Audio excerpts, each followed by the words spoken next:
సర్వదేవతా స్వరూపిణైనటువంటి లలితాదేవి నామాల్లో అమ్మవారి యొక్క దివ్య రూపములెన్నో ప్రస్తావన చేయబడుతున్నాయి. జగన్మాత అయినటువంటి లలితాదేవి ఇచ్ఛాశక్తిగా ప్రకాశిస్తుంటే ఆ తల్లి యొక్క జ్ఞానశక్తి స్వరూపమే శ్యామల అని చెప్పబడుతుంది. క్రియాశక్తి స్వరూపం దండనాథ అని చెప్పబడుతుంది. ఆ శ్యామలాదేవి యొక్క స్వరూపాన్ని కాళిదాస మహాకవి మొదలైన వారు తపస్సు చేత సాక్షాత్కరింపజేసుకున్నారు. ఆ తల్లి దయ వల్ల సాహిత్య పుష్టిని పొంది మహాకవి అయ్యారు. ఎవరికైనా మేధాశక్తి జ్ఞానము ప్రసాదించగలిగే శక్తి శ్యామల ఉపాసనలో ఉంది. అటువంటి ఆ శ్యామల యొక్క దివ్య వైభవం లలితా సహస్రనామాల్లో అనేక చోట్ల ప్రస్తావన చేయబడుతుంటుంది. గేయ చక్ర రథారూఢ మంత్రిని పరిసేవిత అనేటువంటి నామం శ్యామలాదేవికి సంబంధించిన నామం. ఆ శ్యామలాదేవి యొక్క చక్రము గేయ చక్రం అని చెప్పబడుతుంది. గేయం అంటే నాదం, నాద చక్రం. ఈ నాదమే స్వరముగా పదముగా వ్యక్తమవుతుంది. పదాలుగా అక్షరాలుగా వ్యక్తమైనప్పుడు సాహిత్యం అనిపించుకుంటుంది. స్వరాలుగా వ్యక్తమైనప్పుడు అది సంగీతం అవుతుంది. ఈ సంగీత సాహిత్యములు రెండూ కూడా విద్యారూపములు. ఆ విద్యారూపమైనటువంటి తల్లియే శ్యామలాదేవి. అందుకే శ్యామల ఉపాసన చేసినటువంటి వారికి సంగీత సాహిత్యాల్లో కళల్లో ప్రావీణ్యం లభిస్తుంది. అన్ని కళలు కూడా అక్షరాలతోనూ స్వరాలతోనూ ఉంటాయి. ఈ అక్షరస్వరాత్మకమైనటువంటి ప్రధానమైన విద్యయే జీవులకి జ్ఞానప్రదాయకం అవుతుంది.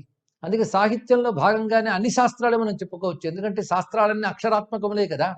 అందుకు సర్వశాస్త్రములు అక్షరస్వరూపంలో అవుతాయి. నాదశాస్త్రం సంగీతం అవుతుంది. వీటికి సంకేతంగానే ఆ తల్లి వీణని మీటుతూ, అది మాణిక్య వీణని మీటుతూ ఉంటుంది రెండు చేతులతో. మరొక రెండు చేతుల్లో చిలుకలు ఆ ముంజేతికి వాలి ఉంటాయి. ఈ చిలుకలు పలుకులకు సంకేతం. చాటుగాధా ప్రియోక్తిం అంటాడు కాళిదాస మహాకవి అమ్మవారి చిలుకలను వర్ణిస్తూ. అంటే నేర్పరితనపు పలుకులను పలకగలిగేటటువంటి శక్తి ఏదైతే ఉందో అది చిలుకలుగా సంకేతింపబడుతున్నాయి. ఈ చిలుకలు కూడా విద్యలకు సంకేతం.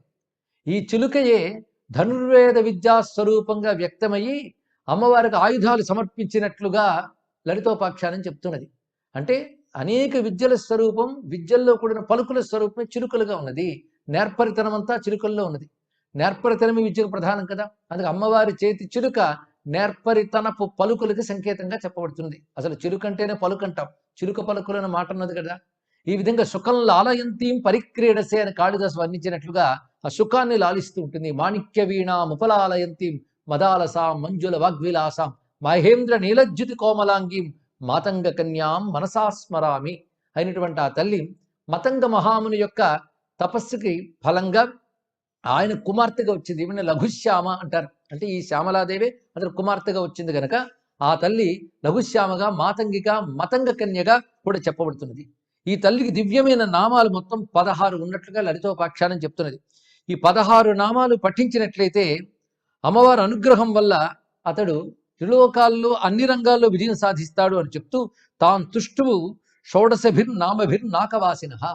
అంటే దేవతలందరూ కూడా అమ్మవారిని 16 నామాలతో స్తుతించారట. ఇవి శ్యామలాదేవి యొక్క 16 దివ్య నామములు. సంగీత యోగిని శ్యామ, శ్యామల, మంత్రనాయిక, మంత్రిని, సచివేశాని, ప్రధానేశి, సుఖప్రియ, వీణావతి, వైణికీచ, ముద్రిణి, ప్రిజకప్రియ, నీపప్రియ, కదంబేశి, కదంబ వనవాసిని, సదా మదాచ నామాని షోడశైతాని కుంభజ. ఇది హయగ్రీవ స్వామి వారు అగస్త్యుల వారికి చెప్తున్నటువంటి శ్యామానామాలు. సంగీత యోగిని శ్యామ, శ్యామల, మంత్రనాయిక. కొంతమంది మంత్రినాయిక అని పాఠాంతరం కూడా చెప్తుంటారు. ఏదైనా పర్వాలేదు కానీ మంత్రనాయిక అని సమంజసంగా గోచరిస్తుంది. మంత్రిని, సచివేశాని, ప్రధానేశి, సుఖప్రియ, వీణావతి, వైణికి, ముద్రిణి, ప్రియకప్రియ, నీపప్రియ, కదంబేశి, కదంబవాసిని, సదామద. కదంబ వనవాసి అని కూడా అనవచ్చు. అయితే వీటిని మంత్రముగా చేయాలంటే నామాన్ని చతుర్థ్యంతం చేయాలి.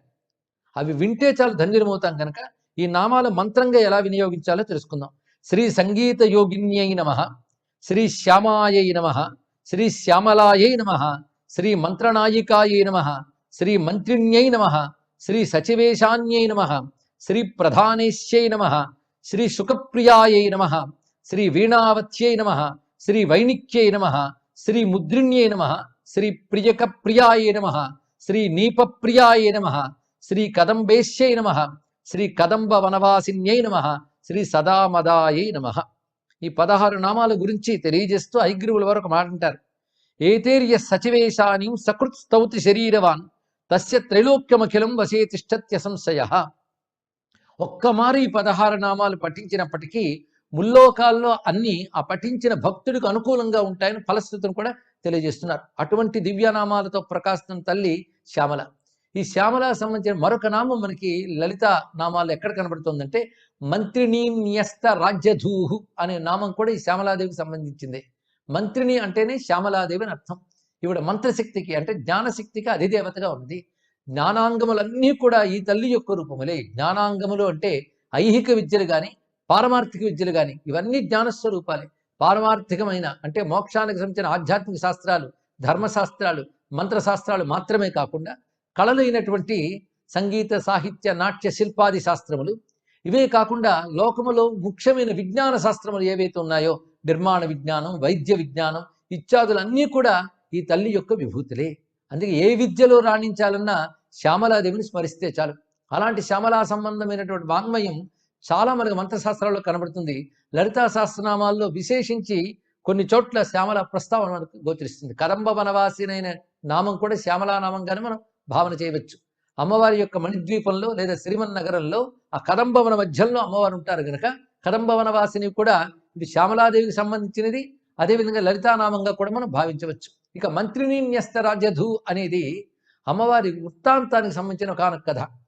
భండాసుర సంహారానికి బయలుదేరినప్పుడు లలితాదేవి నుంచి ఆవిర్భవింపబడినటువంటి జ్ఞానశక్తి స్వరూపమే శ్యామల అని చెప్పుకున్నాం. ఆ శ్యామలకు మొత్తం తన రాజ్యభారాన్ని అప్పగించిందంటే లలితాదేవి. అంటే జ్ఞానమే రాజ్యాన్ని పాలించాలని చెప్పడం దీని యొక్క సంకేతం. జ్ఞానం చేతనే ఏది క్షేమమో ఆ తెలివి, దానికి సంబంధించినటువంటి కార్యాచరణ ఇవన్నీ ఏర్పాటు చేయడం జరుగుతుంది. కనుక రాజ్యపాలకి జ్ఞానం ముఖ్యం కనుక జ్ఞానాధిదేవత అయినటువంటి శ్యామలాదేవికి రాజ్యభారాన్ని అప్పగించింది. రాజ్యధూహు అంటే రాజ్యభారము, న్యస్త అంటే ఉంచబడినది అని అర్థం. ఎవరి యందు ఉంచబడింది? మంత్రిని న్యస్త రాజ్యధూహు, మంత్రినీదేవి యందు రాజ్యభారము నుంచి లలితాంబ అని ఆ నామానికి అర్థం. సరిగ్గా కథలో మనం చూసినట్లయితే ఈ రాజ్యభారాన్ని అప్పగిస్తూ దానికి సంకేతంగా లలితాదేవి తన చేతికున్న ఒక ఉంగరం తీసి శ్యామలాదేవిని దగ్గరికి పిలిచి ఆ తల్లి చేతి వేలుకు తొడిగింది తానే స్వయంగా. ఇది రాజముద్రిక అంటారు. రాజ్ఞి అయినటువంటి ఆ తల్లి లలితాదేవి తన ఏదైనటువంటి ఆ దివ్య రాజముద్రికని రాజ్యభారాన్ని అప్పగిస్తున్నాననడానికి సంకేతంగా శ్యామలాదేవి చేతి వేలికి తొడిగింది. తద్వారా ఆమె ఆ రాజ్యముద్రికను స్వీకరించి మొత్తం రాజ్యభారాన్ని వహించింది. ఈ వృత్తాంతాన్ని మంత్రినీన్యస్త రాజ్యధూహు అనే నామంలో చెప్పడమే కాకుండా ఇప్పుడు మనం చెప్పుకున్న శ్యామలా నామాల్లో కూడా ముద్రిక, ముద్రిణి అనే పేర్లున్నాయి. శ్రీ ముద్రిణ్యై నమః అనేటువంటి నామంలో ఆ తల్లి ఇచ్చిన ముద్రికని దాల్చింది కనుక ముద్రిణి అనే పేరు కూడా ఈ తల్లికి గోచరిస్తున్నది. పైగా ఈవిడ సంగీత యోగిని అనే నామంతో ప్రకాశిస్తున్నది. సర్వ సంగీతములు ఈవిడ యొక్క రూపములే. అందుకే వీణాశ్యామల, సుఖశ్యామల, వేణుశ్యామల, శారికాశ్యామల అంటూ శ్యామలా మంత్రభేదములు చాలా చాలా గోచరిస్తాయి. ఈ శ్యామలాదేవి యొక్క విభూతుల్లోనే వాగ్వాదిని అనే దేవత కూడా ఉంటుంది. అంటే శ్యామలాదేవి పరివార దేవతల్లో వాగ్వాదిని ఒకటి. వాగ్వాదిని, వామకేశి, వన్యమండల వాసిని అని మనం అంటాం. ఆ వాగ్వాదిని, వాగీశ్వరీదేవి ఇవి శ్యామలాదేవి యొక్క పరివార దేవతల్లో ఒకరు. అదేవిధంగా నకులి సరస్వతి అనేటువంటి విద్యాస్వరూపిణి వాగ్దేవత కూడా శ్యామల పరివార దేవతగా చెప్పబడుతున్నది. ఈ నకులి సరస్వతి దుష్టవాక్కుల్ని ఖండిస్తుంది. అంటే శాస్త్ర విరుద్ధమైనవి, ఉత్తమ విషయాలను అవహేళన చేసేటువంటి కువిమర్శలు ఏవైతే ఉన్నాయో వాటిని ఖండించి ధర్మ ప్రతిష్ఠ చేయగలిగినటువంటి శక్తి ఈ నకులి సరస్వతికి ఉన్నది. శంకర భగవత్పాలు వారు మొదలైనటువంటి వారు ఏవైతే అశాస్త్రీయమైన వాదాలు ఉన్నాయో వాటన్నిటిని కూడా పరాస్తం చేసి అంటే ఓడించి ఏది సత్యమో సిద్ధాంతాన్ని ప్రతిపాదన చేయగలిగారంటే శ్రీ విద్యా ఉపాసన వల్ల. ఆ శ్రీ విద్యలో ఉన్నటువంటి శ్యామలాదేవి యొక్క అనుగ్రహం, ఆ శ్యామలా విభూతి అయినటువంటి నకులి సరస్వతి అనుగ్రహం కూడా.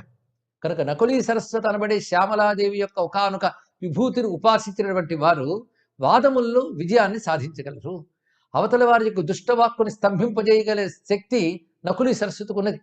ఇలా ఎన్నెన్నో శక్తులు శ్యామలాదేవి యొక్క ఆవరణ యంత్రాల్లో మనకు గోచరిస్తాయి.